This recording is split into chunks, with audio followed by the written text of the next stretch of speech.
What's up folks, Mad Seedling here once again. Now I mentioned in my last video that no device is perfect and the SP404 MK2 is no exception.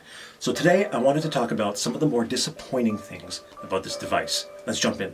Okay, number one is the screen. Now, the screen was one of the things I loved about the device in my last video. However, there's one thing about it that leaves a little bit to be desired. In 2022, so many of our devices, our phones, our laptops, our computer screens, they're high refresh rate devices. They have high refresh rate displays.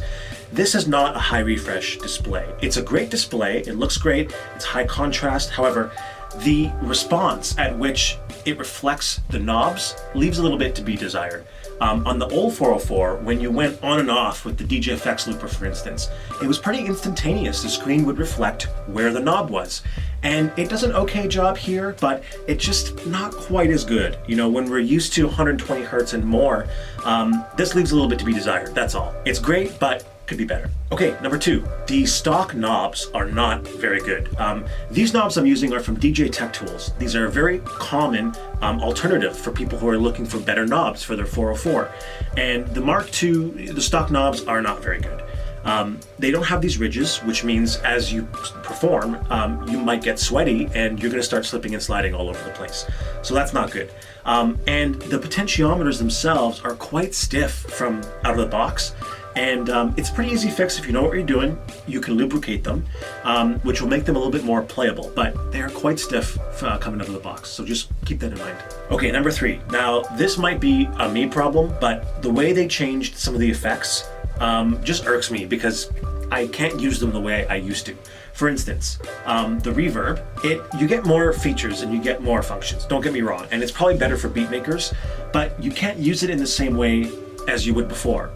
In a previous video, I mentioned that using the reverb on the old 404s, you could use it like a reverse cymbal sweep, and that's unfortunately no longer possible here. I'll give you an example.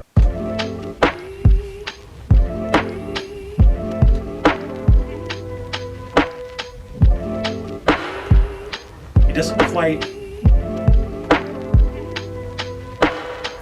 Yeah, it just doesn't work the same way. It's, you know, you get more options, you get more functionality, but it doesn't quite, the balance knob doesn't quite, there is no balance knob, in fact, let's see. Yeah, well, okay, level. I suppose level is the same as a balance knob, but it just doesn't work the same, and I can't use it the way I used to. I can use it in some other ways, and it's cool for beat making, but ultimately they changed it, and for me, it was a little bit of a disappointment. But hey, feel free to disagree with me in the comment section below. All right, now, the other one that they changed was the filter and drive. They changed this to the extent that I actually switched the functionality of my filter and drive button to be the super filter, as you can see here, instead of the filter and drive. On the old 404, when you had the knob for cutoff in this position here, and the filter and drive was on, you could still hear the tune. It wasn't cutting it off to a point where it was like subsonic, essentially, where you couldn't hear it. In the 404 Mark II, the filter and drive knob, when you've got the knob in this position, the track is basically inaudible. So less of the knob range becomes usable in that case. Maybe you've noticed this yourself. This is why I switched to the super filter, because when the super filter is in this position, you can see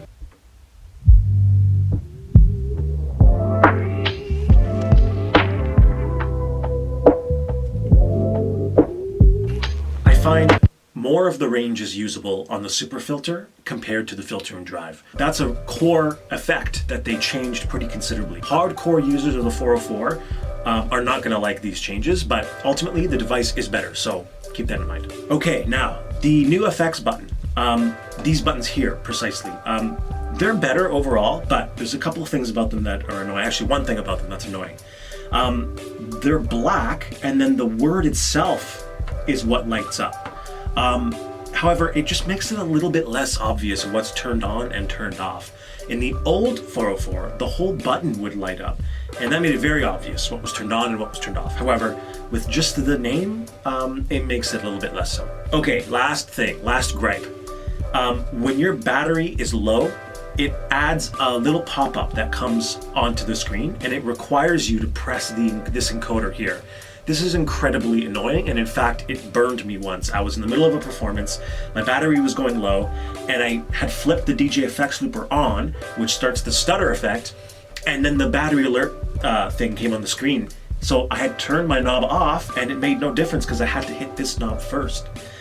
So the fact that the battery low alert requires input is kind of annoying, and it burned me pretty badly in that one case. I know better now. I'll go in with fresh batteries at all times, but yeah, that sucked. Anyway, that's it for today, folks. You might think that these are nitpicks, and yeah, they kind of are, because this device is awesome.